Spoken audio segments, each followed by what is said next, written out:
ज्ञान और वैराग्य दोनों तरुण होकर नाचने लगे। क्या सुनकर? श्रीमद् भागवत सुनकर। जो वृद्धत्व को प्राप्त हो गए थे वो भी भगवान की कथा सुनकर नाचने लगे और कथा के प्रभाव से स्वयं आदि भगवान, स्वयं विष्णु भगवान श्री हरि विष्णु साक्षात प्रकट हो गए। इसलिए जहां भागवत का एक श्लोक बोला जाता है, एक शब्द बोला जाता है, वहां साक्षात भगवान नारायण रहते हैं, साक्षात भगवान नारायण रहते हैं। यह है महिमा भागवत की। ज्ञान और वैराग्य दोनों वृद्धत्व को प्राप्त हो चुके थे, वह भागवत कथा सुनकर तरुण हो गए।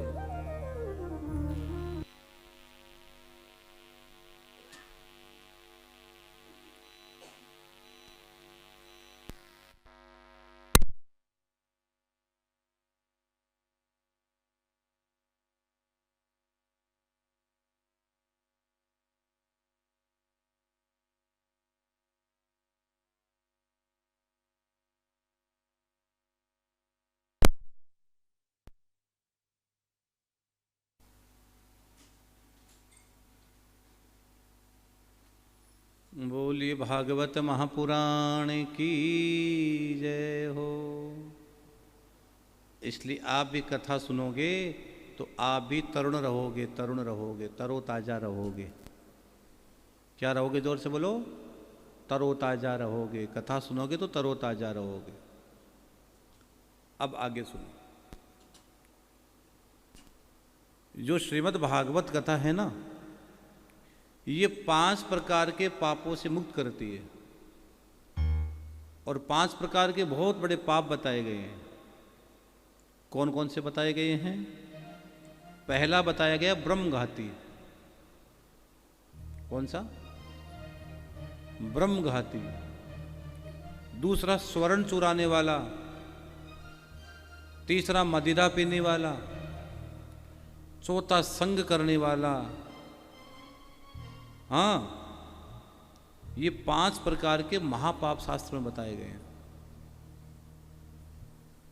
लेकिन आप ये सोचो कि महाराज जी पापों से मुक्ति हो, हम पाप करते जाएं और फिर कथा सुनते जाएं, पाप करते जाएं फिर कथा सुनते जाएं, ऐसा नहीं हो सकता है।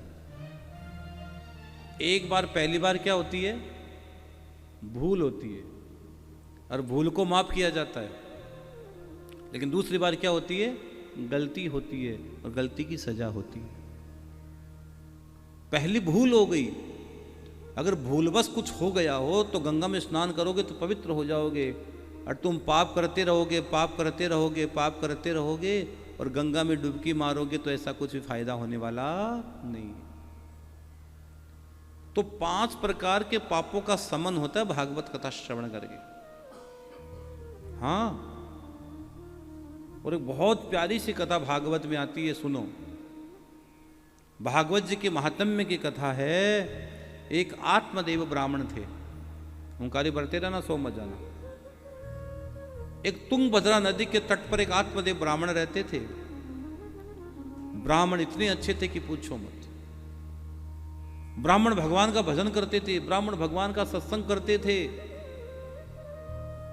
नैष्ठिक ध्यान करते थे भगवान का, ठाकुर की चर्चा करते थे, भगवान का भजन करते थे। लेकिन उसकी जो पत्नी है उसका नाम था धुंधुली। क्या नाम था? उसका नाम था धुंधुली। आप मत बोलो धुंधुली, आप तो राधा कृष्ण बोलो। हाँ, वो धुंधुली इतनी दुष्ट थी, इतनी कृपण थी, वो घर में सारे दिन झगड़ा करती थी। इसलिए मैंने कहा मत बोलो धुंधुली, मैंने आपके फायदे की बात बोली है। वो धुंधली इतनी दुष्ट थी, सारे दिन घर में झगड़ा करती थी। सुबह झगड़ा, दोपहर को झगड़ा, रात को झगड़ा, जब चले तब झगड़ा ही झगड़ा। ब्राह्मण बड़ा दुखी था। लेकिन पति पत्नी में आपस में झगड़ा होता। पत्नी तो सारे दिन बेबात झगड़ा करती थी, उनका काम था झगड़ा करना। हाँ, अब वो सोचे मैं क्या करूं। और पति पत्नी को गृहस्थ जीवन में बहुत समय व्यतीत हो गया, कोई संतान की प्राप्ति नहीं हुई। बहुत समय व्यतीत हो गया, कोई घर में संतान की प्राप्ति नहीं हुई, तो आत्मदेव घर में रहता तो घर में झगड़ा होता, और बाहर रह जाता तो लोग ताने मारते। ये दुनिया बड़ी विचित्र है मेरे भाई रे। हाँ, ये दुनिया किसी तरह जीने नहीं देती है। ये दुनिया किसी तरह व्यक्ति को जीने नहीं देती है। लोग कहते चट भी मेरी और पट भी मेरी। दुनिया जीने थोड़ी देती है। जो दुख में भी जलती है, सुख में भी जलती है, मान में भी जलती है, पान में भी जलती है, वही तो दुनिया है जो दो सौ में चलती है। अगर कोई आदमी सफल हो गया, अरे हम पहले कहा सफल हो जाएगा, और तो गड़बड़ हो, मैंने पहले का कुछ नहीं, फालतू है। मतलब आप अपने अनुसार दुनिया को चलाते हो। दुनिया का कोई नहीं है।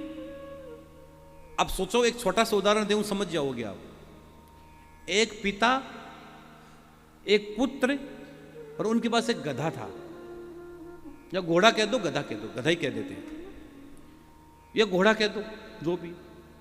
पिता, पुत्र और एक गधा, या घोड़ा कह दो। अब तीनों चल रहे थे, तो पिता घोड़े पर बैठ गया, या गधे पर बैठ गया, घोड़े पर बैठ गया। अब लोगों ने कहा, देखो रे दुनिया वालों, देखो रे देखो, बेचारा छोटा सा बच्चा तो पैदल चल रहा है, और इसका बाप है ये घोड़े पर बैठा है। तो बाप नीचे उतर गया और बेटे को बिठा दिया। लोगों ने कहा, देखो रे क्या जमाना है। बेचारा बूढ़ा बाप तो पैदल चल रहा है, नंगे पैर चल रहा है, और ये बेटा घोड़े पे चल रहा है। अब भाई पिता पुत्र दोनों बैठ गए। दुनिया ने कहा, देखो रे देखो, एक जीव बेचारा गधा, घोड़ा गधा, दो लोग बैठे हैं, शर्म नहीं आती ना।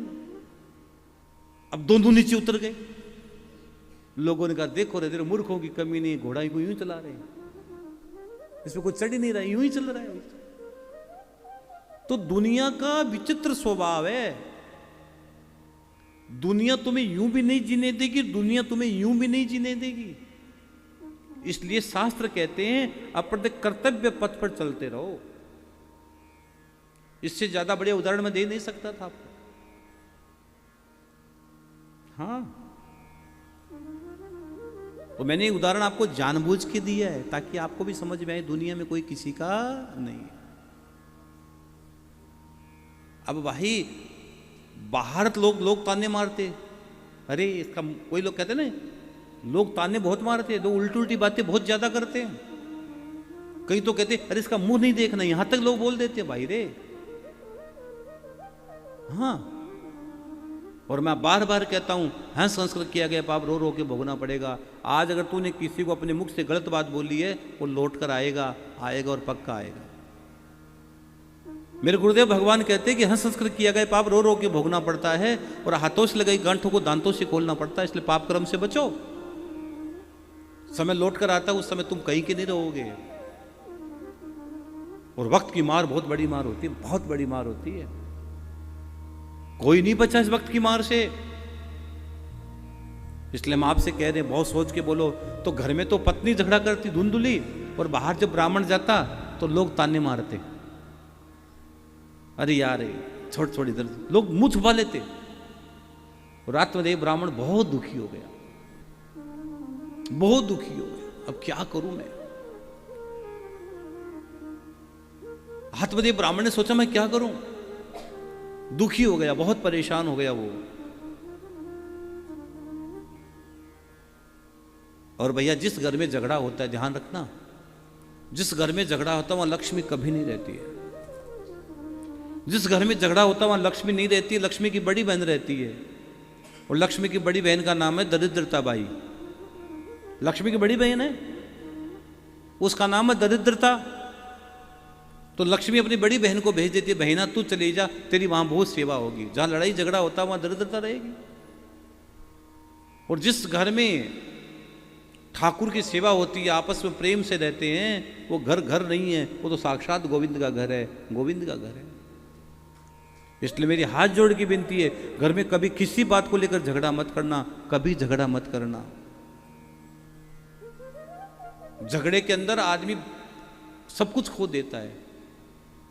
किसी ने मेरे से पूछा, महाराज जी क्रोधी के घर दिवाली, मैं क्रोधी घर दिवाली कभी नहीं आती है।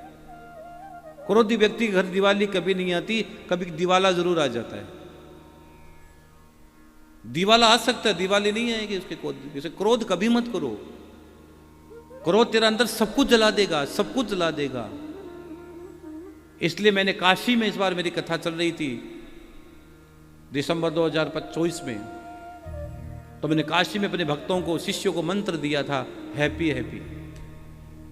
मैंने बहुत प्यारा मंत्र दिया था इस बार काशी में। कौन सा दिया था? Happy happy. आप बोलो क्या दिया था? आप सब बोलो भाई, क्या बोला? मैंने मंत्र दिया कि हैप्पी हैप्पी, हैप्पी हैप्पी रहो, प्रसन्न रहो, खुश रहो। हैप्पी हैप्पी तो नहीं रहा जाता आप लोगों से, प्रसन्न तो नहीं रहा जाता। खुशी आएगी हैप्पी हैप्पी बोलोगे तो